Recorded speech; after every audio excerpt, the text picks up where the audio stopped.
E nessa noite eu quero falar sobre consciência. Eu quero falar com vocês um pouco sobre consciência. Consciência, o que é consciência? O que é uma consciência? Não. O que é consciência? Nada mais é do que atributos, nada mais é do que sentimentos da sua faculdade mental que traz discernimento entre certo e errado. Isso é consciência. É quando você tem um discernimento, aquilo que é certo e aquilo que é errado. Sabe aquela expressão que fala assim: nossa, não trouxe para você um peso na sua consciência, está fazendo isso, sua consciência não pesa? Quem já ouviu essa expressão? Acho que a grande maioria, né? Então a minha consciência é aquilo que traz o discernimento, aquilo que me faz discernir entre o certo e o errado. Isso todo ser humano tem, por mais ruim que ele seja, por mais distante de Deus que ele esteja, esta consciência já é inerente, já faz parte da natureza humana. É tanto que as nossas crianças que estão aqui, elas já começam a ter essa percepção. Tanto o Christopher quanto o Baruch, que são os menores da casa hoje, né? A Lu também. Então quando eles fazem alguma coisa que viu que é errado, já sabe que o papai e a mamãe vai brigar, então já tenta fazer alguma coisa para se safar, para se esconder, porque já sabe, a consciência está acusando. Você vê que quando a gente elogia eles e faz alguma coisa certa, eles mesmos falam para eles parabéns, porque sabe que a consciência de ter feito algo certo já traz recompensa. Então essa é a consciência. A consciência dentro da própria Bíblia é aquela que vai discernir aquilo que eu faço para agradar a Deus em vida eterna e quando eu cometo pecado. Então quando eu faço as coisas certas, eu me sinto bem. Quando eu faço as coisas certas, a minha alma fica bem. Quando eu ando de forma correta, justa, então a minha mente fica tranquila. Eu deito no meu travesseiro tranquilo, eu acordo tranquilo, não tem nada que me acusa. Mas quando eu cometo qualquer tipo de erro, que no ambiente cristão nós chamamos como pecado, automaticamente a minha consciência, não é o meu irmão, não foi o pastor, não é a igreja, mas a minha consciência já acusa: eu cometi um erro, eu errei. Está aqui o semáforo, pode passar no sinal vermelho? Lógico que pode. Só que se eu passar, já tem uma regra. Muitos passam. Quando eu passo, a consciência, puxa, passei no sinal vermelho. Alguns já ficou tão acostumados que nem falam assim: nossa, será que eu prejudiquei alguém? Já fala assim: será que vai vir a multa? Não fala assim: nossa, eu passei o sinal vermelho, podia ter prejudicado alguém. Não, será que o radar me pegou? Será que fotografou? Se não fotografou, da próxima vez eu vou continuar até um dia chegar. Então a consciência, ela já acusa. E aí eu fico perturbado, porque a minha consciência, ela acusa. E quando eu não trato bem essa consciência, que é toda a minha faculdade mental, ela pode cauterizar e nada mais ter sentido. Em 1 Samuel capítulo 13, fala sobre Saul, que os filisteus se levantam contra o exército de Israel, e são milhares deles, só de carros, de carroças, de carros de guerra, eram 30 mil, e mais homens de flecha, enfim. E os que estavam com Jonatas, os que estavam com ele, era bem inferior. E ele tem orientação que Samuel ia chegar para poder sacrificar a Deus e saber o que Deus ia fazer. Só que pelo alvoroço do povo, pela tristeza do povo, para dar uma satisfação do povo, ele espera, e quando chega no 7º dia, ele fala assim: traga aqui ao sacrifício, traga aqui o holocausto, vamos ofertar ao Senhor, vamos sacrificar ao Senhor com ofertas pacíficas, assim o Senhor nos dará a resposta, o povo vai saber que eu estou presente.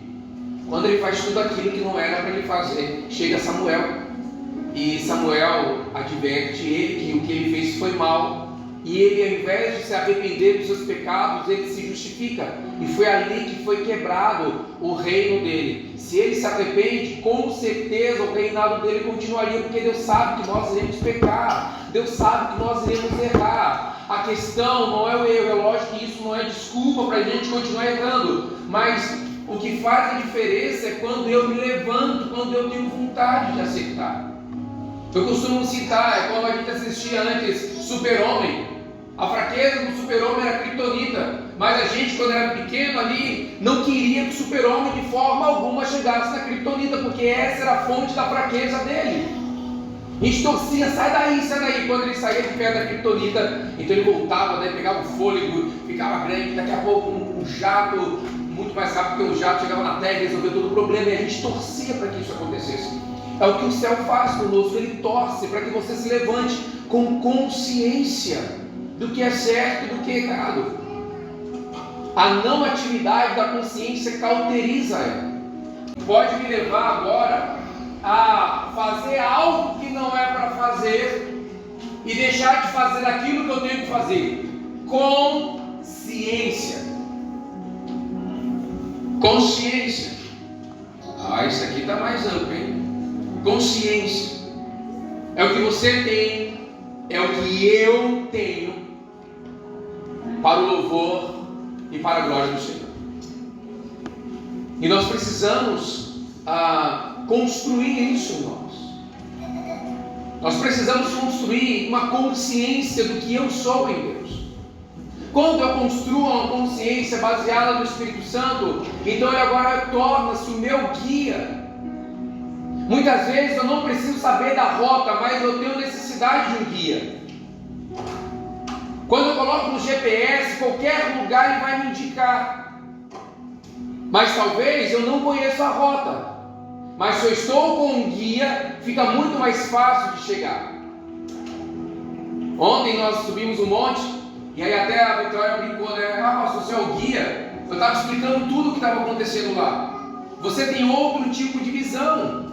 Eu até conheço a rota, mas quando alguém me guia, fica mais fácil. A consciência em Deus é a liberdade dele me guiar e me consertar e corrigir naquilo que é necessário. É a consciência que vai me levar a entender o coração de Deus. É a consciência de saber o que eu devo fazer e o que eu não devo fazer. É a consciência que vai me fazer esperar a volta de Jesus ou não. Irmãos, Jesus está voltando e para muitas pessoas é banal isso. E ele diz que terão pessoas que serão salvas e pessoas que não vão ser salvas. E tem pessoas que perderam a consciência desta verdade.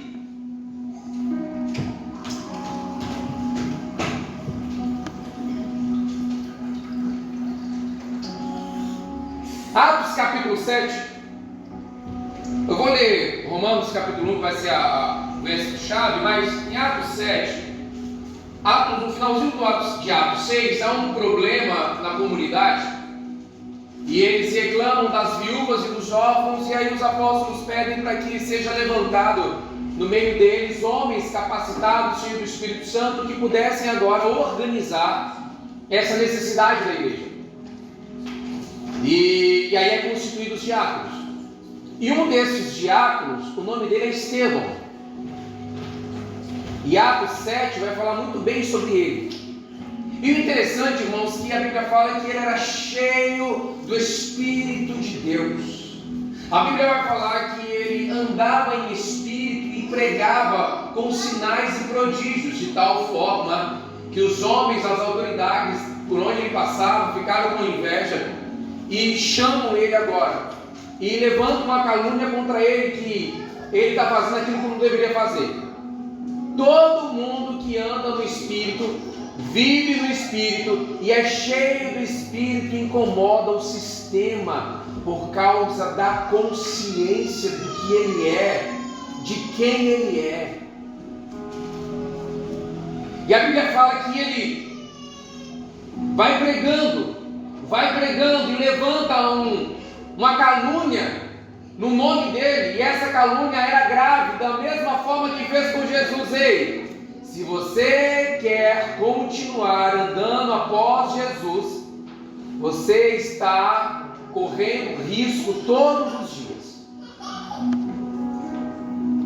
Porque assim como aconteceu com Jesus, pode acontecer conosco também, já aconteceu com diversas pessoas, e muitas pessoas não entendem isso.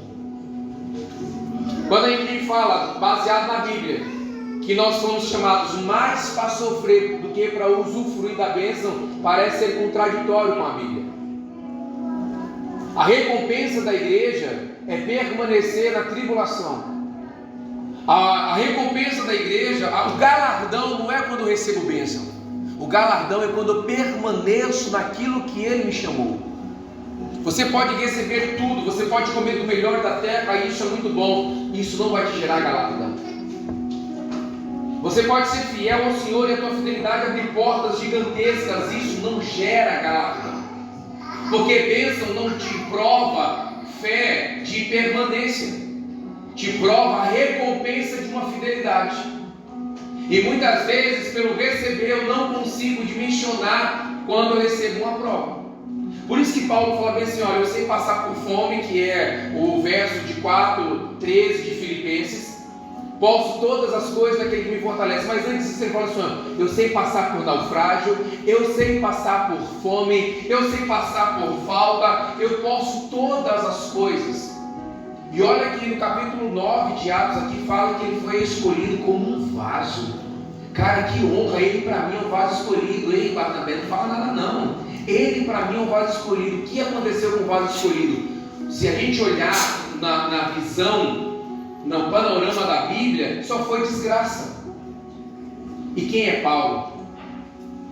Apóstolo que não sentou à mesa de Jesus. Ele absorveu tanta palavra que ele não falava mais o Evangelho de Cristo, ele falava o meu Evangelho, porque ele encarnou o que Cristo encarnou.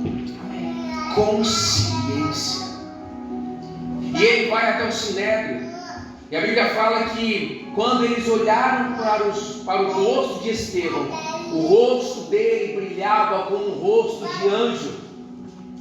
E aí dá uma palavra para Estevão, e Estevão começa a descrever desde o Antigo Testamento até a morte de Cristo, e dizendo, vocês são culpados da morte, foi vocês que o mataram.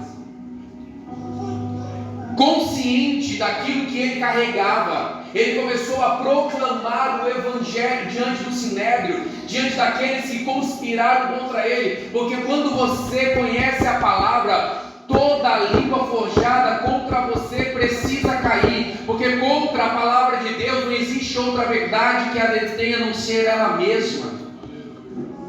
Você pode contratar o melhor advogado, ele não vai conseguir te tirar das mãos do grande juiz chamado Deus. Somente o próprio advogado, filho dele, que conhece o coração, e dialogar com ele, me justificando pela cruz.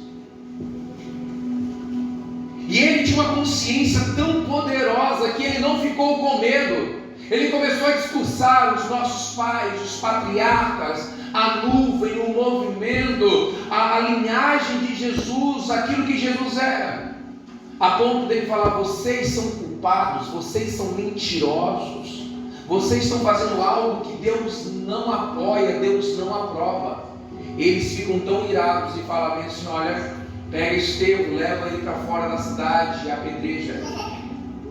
Ele estava tão consciente, irmãos, que ele poderia muito bem, através da palavra, se justificar, porque era um homem que estava pregando vida, e agora estava diante de um sinédrio que estava condenando à morte. Olha o que uma consciência sarada, possuída pelo Espírito Santo é capaz de fazer. Uma consciência de entendimento. Ele poderia muito bem pegar a própria palavra e discursar a favor dele. Ele sabia o que ele carregava, o que poderia acontecer com ele. Consciência.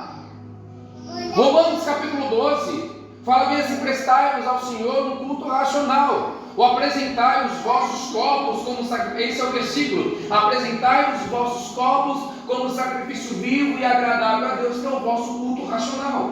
O verso 2 fala bem assim, não vos conformeis com este mundo, mas renove com o seu entendimento, raciocínio, consciência. Satanás está bombardeando com muitas informações, então pessoas estão se tornando débeis. maridos que não conseguem mais tomar decisão, mulheres que não conseguem tomar decisão, pais que não conseguem tomar decisão, líderes que não conseguem tomar decisão, porque a mente bombardeada perdeu a essência de uma consciência do que é certo e do que é errado. E Estevão, ele discursa sabendo que poderia acontecer com ele. Só que a consciência sarada, poderosa dele, ele poderia muito bem falar bem assim: 1000 cairão ao meu lado, 10.000 à minha direita, mas eu não vou ser atingido, Sinédrio, porque Deus é comigo, porque eu sou dizimista. E não porque sobe um monte, não, irmãos, é consciência. Consciência de certo e de errado. E a Bíblia fala que pegam Estevão, e ele ainda repete as mesmas palavras. Olha o que a consciência guiada pelo Espírito faz. Porque a Bíblia, Paulo escreve isso: se eu ando em Espírito, eu também preciso viver em Espírito. Porque aquele que se inclina para a carne encontra a morte, mas aquele que se inclina para o Espírito encontra a vida. O Anderson estava aqui na terça-feira conosco no turno de oração, e a igreja Corações Ardentes nasceu, lógico, no coração do Pai. Mas foi este homem que me queimou e me incentivou, que resgatou algo que estava perdido na minha consciência há mais de 20 anos. E ele estava aqui conosco, ele ficou muito feliz de ver a galera orando. E ele falou algo que até o Isaú pegou isso para ele quando ele fala sobre o Espírito Santo. Que Jesus fala bem assim: olha, você pode blasfemar contra o meu Pai, você pode blasfemar contra mim, mas contra o Espírito Santo você não pode, não tem perdão para quem blasfema contra o Espírito.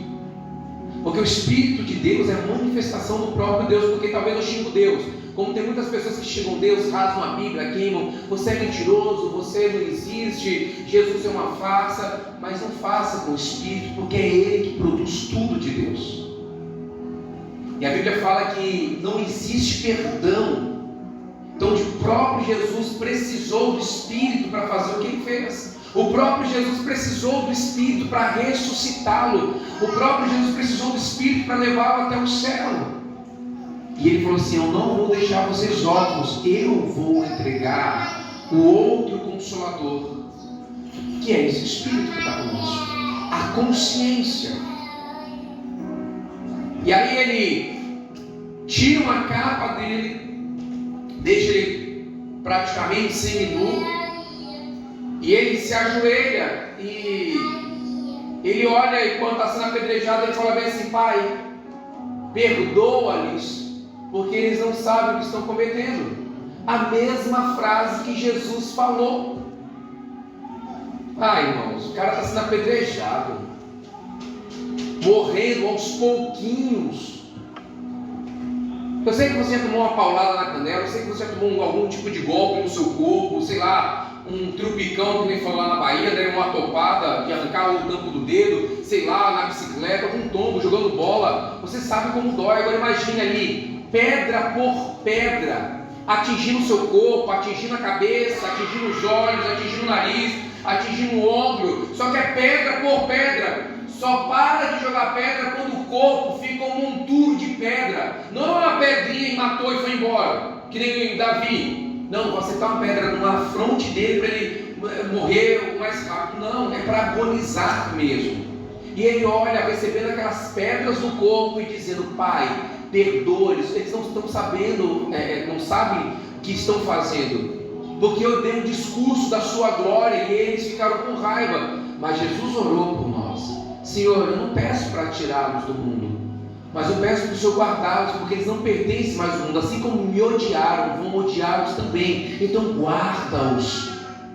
Olha que oração forte, de consciência. E aí, quando ele está prestes a morrer, os últimos fôlegos, ele olha para o céu e fala: eis que eu vejo o Filho de Deus à direita do Pai. E eles rasgam as vestes, como se ele estivesse profanando, porque quem está conectado com Deus vê o que Deus quer. Consciência. Não é uma consciência manipulada, mas uma consciência sadia. E a Bíblia fala que pegam a capa dele e depositaram aos pés de um rapaz chamado Saulo. Romanos capítulo 1. Quero ler junto com vocês o verso 13, 14, 15, 16 e 17. Verso 13 fala bem assim: não quero, porém, irmãos, que ignoreis que muitas vezes me propus ir ter convosco, mas até agora tenho sido impedido, com ciência, para colher entre vós algum fruto, como também entre os demais gentios. Eu sou devedor, tanto a gregos como a bárbaros, tanto a sábios como a ignorantes. Eu sou o quê? Devedor. Verso 15: de sorte que, quanto está em mim, estou pronto para anunciar o Evangelho, também a vós que estáis em Roma. Não me envergonho do Evangelho, pois é poder de Deus para a salvação de todo aquele que nele crê, primeiro do judeu, depois do grego, pois nele se descobre a justiça de Deus de fé em fé, como está escrito: justo viverá da fé. E aquela consciência que esse jovem homem produziu, e aquele homem que assistiu à morte extraordinária desse homem jovem, a Bíblia fala que Saulo recebe agora autonomia, cartas e autoridade para perseguir homens como Estevão, porque eles estavam crescendo de forma assustadora, porque Jesus já tinha feito e cometido alvoroço, e agora os seguidores de Cristo estavam repetindo a mesma coisa. E aí, em um momento, Jesus encontra com ele, fala que ele cai quando vê uma luz, e ele ouve uma voz dizendo: Saulo, Saulo, por que me persegues? E ele diz: quem é, Senhor? Jesus, a quem você persegue? Ele cai. Depois de ver a luz, as pessoas que estão ao redor dele ouvem a voz, mas não vê nada, e cai um espanto sobre eles. E quando ele se levanta, já está cego. E aí ele vai e fica lá em jejum e oração, até que vem alguém orientado por Deus e ora por ele, ele volta a ter vista, e ali agora ele não é mais Saulo perseguidor, mas o Paulo perseguido. E ele começa agora um trabalho gigantesco, operando as maravilhas do Senhor naquilo que ele entende, porque Deus falou que ele era para Jesus um vaso escolhido. Então ele começa agora a gerar nele consciência espiritual. Irmãos, tem uma frase que fala bem assim: nós não podemos espiritualizar tudo, mas tudo é espiritual. Não existe nada solto no mundo, tudo está conectado com Deus. Tudo está conectado com Deus, tudo. A natureza, o homem, o crente, o descrente, o ateu, o satanista, o diabo, até o diabo está conectado com Deus, porque o diabo pertence a Deus. Ele só vai receber um dia o juízo e aí vai estar desconectado. É a mesma coisa. O amor de Deus só está sobre a pessoa até o momento da morte dele, se morrer sem Jesus. Se a pessoa morrer sem Jesus, o amor de Deus está desconectado dele, porque ele já está condenado ao inferno. Mateus capítulo 25 fala que quando, depois do milênio, nós estudamos isso aqui um ano no Apocalipse, depois do milênio vai ter agora a guerra de Gog e Magog, as nações vão se levantar contra o Cordeiro, Jesus descerá do céu e vai guerrear para poder mostrar para Israel que Israel pertence a ele. É tanto que quando Israel ficar cativo, quando o anticristo oprimir Israel por causa do acordo de paz que está fazendo, agora completou 2 anos o acordo de Abraão, festejaram semana passada, e estão levantando-se líderes, e isso está sendo engano de Israel, mas vai chegar uma hora que o anticristo vai se levantar e eles vão quebrar esse acordo, porque não pode ter esse acordo com pessoas ímpias. Por isso que tem que ser construído o terceiro templo, e vai acontecer muita coisa. E aí daqui a pouco Jesus vai chegar, vai destruir, e eles vão falar: Baruch Rabá, Bexim, Adonai, bendito que vem no nome do Senhor, porque eles verão no céu aberto e Jesus descendo no Monte Sião, abrindo, enfim, destruindo, porque esse é o rei que eles aguardam. E depois disso, o anticristo vai ser morto, a besta vai ser presa ao falso profeta, e vai ser instaurado novos céus e nova terra, e começa o milênio. No final do milênio, Satanás vai ser solto novamente para enganar as nações, porque povos nascerão no novo templo, no novo céu, na nova terra, principalmente os judeus, vão ter vidas normais, nós devemos construir. Se você pensa que no mundo vindouro você vai cruzar o seu bracinho e agora só usufruir, é mentira. O mundo vindouro será mais ativo do que esse, vai ter muito trabalho, só que sem fadiga, sem cansaço, sem boleto, sem cartão de crédito. Você vai estar cheio de ouro, cheio de diamante, cara, muito rico pro resto da tua vida. Não, mas é isso que Deus quer te dar. Ele falou que você vai ser rei, você vai ser príncipe, porque aqueles que perseverarem até o fim, assim como meu Pai me fez assentar no trono, eu também farei com que vocês assentem comigo e governem por toda a eternidade. Aí aqueles que morreram sem Jesus não vão ressuscitar no arrebatamento que vai ter. Por isso ele fala, bem-aventurado aquele que passa pela primeira ressurreição. E aí, no final, Satanás vai ser solto para enganar as nações, não vai conseguir enganar, então é preso novamente. O trono de Deus, pela primeira vez, depois do Éden, Deus desce à terra. Passaremos 1000 anos aprendendo como amar a Deus, para depois ele descer e receber um amor genuíno.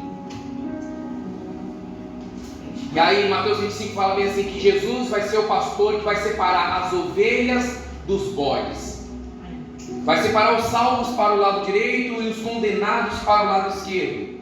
Para o lado direito falará assim: vinde bendito de meu Pai, possua por herança, está preparado para vocês antes da fundação do mundo. A recompensa que Deus está te dando e vai te dar está preparada antes da fundação do mundo. Antes que Ele disse haja luz, antes que a terra era sem forma e vazia, já tinha algo preparado para a sua eternidade. E quando Ele... Por que eu estou sendo abençoado? Por que eu estou sendo salvo? Por que eu estou sendo justificado? Porque eu tive fome, tive sede, estava nu, estava doente, estava preso e você me beneficiou. Aos que tiveram lado esquerdo, vai falar bem assim: apartai-vos de mim, maldito, para o fogo do inferno, preparado para o diabo e os seus anjos. Mas por quê? Porque eu tive fome, eu tive sede, estava nu, estava doente, estava preso e você não fosse me ver. Mas quando tivemos assim? Quando vocês deixaram de fazer aos meus pequeninos, a mim deixaste de fazer. Deus não tem mais amor desde o momento que a pessoa morre já condenada. Então corra para restaurar sua consciência em Deus. Este rapaz chamado Paulo agora, ele começa a repetir o que os apóstolos e os discípulos de Jesus estavam fazendo. E ele lembra conscientemente de episódios como esse de Estevão, que aos pés dele foi colocado a capa de alguém que foi morto por amor a Jesus. E a consciência dele estava tão conectada com o Senhor que ele falou assim: irmãos, eu não quero que vocês sejam ignorantes, eu quero visitar assim vocês, eu quero que vocês entendam, eu sou devedor. Eu preciso continuar pregando, eu preciso continuar fazendo porque eu sou devedor. Nós estamos vivendo uma era da graça e isso é muito bom, e sem isso não tem salvação, mas a gente está vivendo uma vida relaxada. A gente acha que a graça me dá liberdade para fazer o que eu vou quando eu quero, eu cultuo. Não, irmão, você é devedor. Eu sou devedor. Sabe por que eu estou aqui pastoreando essa igreja? Porque eu sou devedor. Existe um clamor na Praia Grande. Nós não estamos aqui com uma igreja aberta para ser mais uma igreja, porque existe um clamor. Pessoas precisam ser salvas e eu sou devedor da graça. Ah, mas Ele me ama de graça, sim, mas você é devedor deste amor, irmão. Eu e você precisamos prestar conta. Você é devedor, você é devedora, de uma forma consciente do certo e do errado. Ah, mas é a graça, então eu faço o que eu quero. Não, você não faz o que você quer. Quando eu faço o que eu quero, a minha mente se corrompeu. Você é devedor da cruz, você é devedor do cordeiro, você é devedor do sangue. Você um dia vai ter que prestar conta. Se você vai prestar conta é porque você é devedor.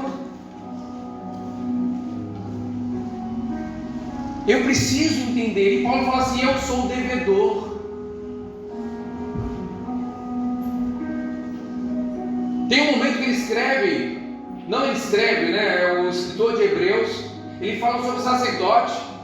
E ele fala assim: o sacerdote ele tinha que apresentar tanto para ele quanto ao povo, porque eles deviam o sacrifício ao Senhor. A igreja, irmãos, que você congrega, você é devedor dela. Você é devedor das agendas dela. Não é um negócio preso no espaço. Quem trabalha? Quem vai trabalhar amanhã? Vai. Sabe que você vai trabalhar amanhã? Porque você deve. deve tanto as compras que você fez e você precisa arcar, boletim vai estar chegando agora, alguns cartões já começou a fechar a fatura, aluguel vai estar vencendo, você é devedor, por isso que você vai ter que pagar, e você é devedor de responsabilidade. Amanhã tem alguém que está esperando você chegar para assumir o seu lugar de trabalho. Pastora Cecília, pastora Alane, quem mais trabalha autônomo aí? O Isaú.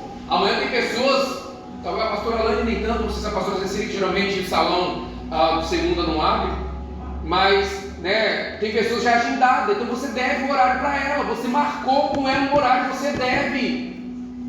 Aí a sua mão de obra vai fazer agora pagar o que você também deve. Você tem uma família, você deve à tua família. Você deve satisfação para o teu marido, mulher. Marido, você deve satisfação para a tua esposa. Onde você estava? Não sei. Você deve satisfação, você é devedor. Quem é pai? Você é devedor, está aí, ó. Você tem que dar comida, você tem que dar roupa, você tem que dar estrutura, educação, você é devedor. Se você largar o Cris agora, Alder e Vitória, vocês são condenados por abandono de incapaz, porque você é devedor. Nós somos devedores do sistema, e aí quando nós falamos que somos devedores de Deus, isso parece que é mentira. Não, eu sou devedor de um Deus que me deu vida, foi Ele que me deu vida, por isso eu devo a minha vida para Ele. Isso, você também é devedor. Devedorzinho. É pequenininho, mas tu deve. É isso, irmãos, consciência de certo e de errado. Essa igreja aqui é devedora para a Praia Grande, irmãos.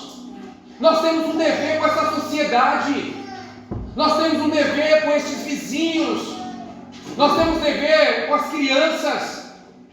Não é porque você foi salvo e agora vai ficar gordinho aí no banco, irmão, só pegando bênção, não, você é devedor. Você precisa construir essa consciência que você é devedor, irmão. Estamos construindo algo para Deus, é com consciência. Saber que você está errando e saber que você também está acertando. O acerto a gente aprimora, o erro a gente corrige. Nós somos devedores deste Brasil como igreja.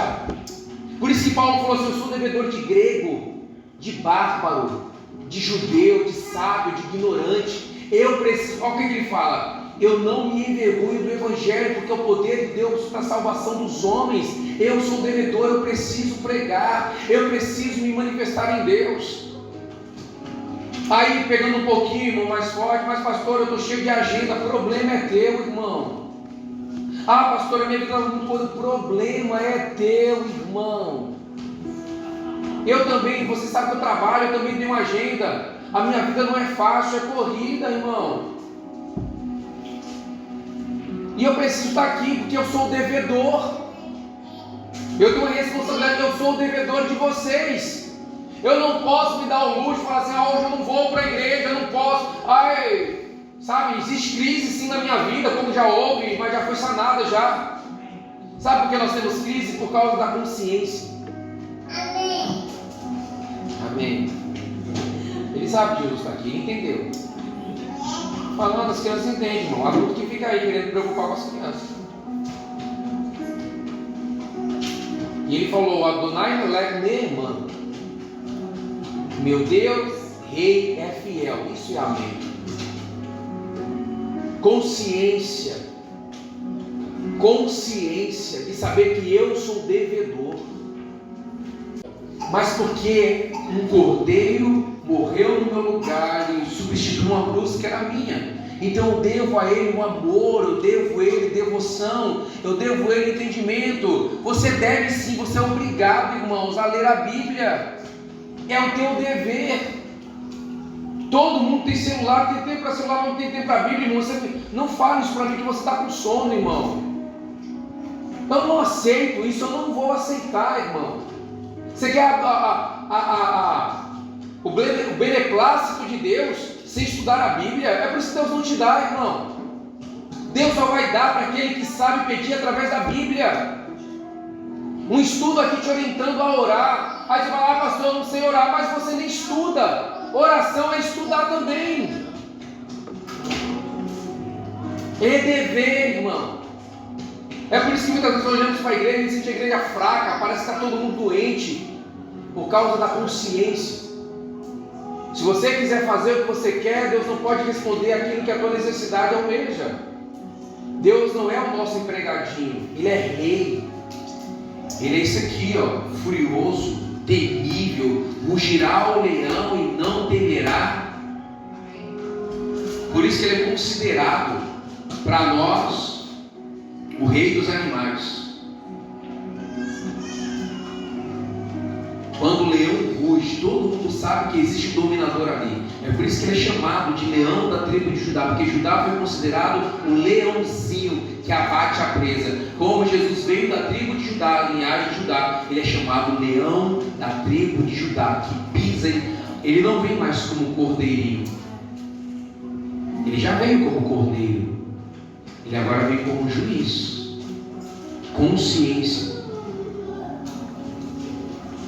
É isso que eu queria que você entendesse nessa noite.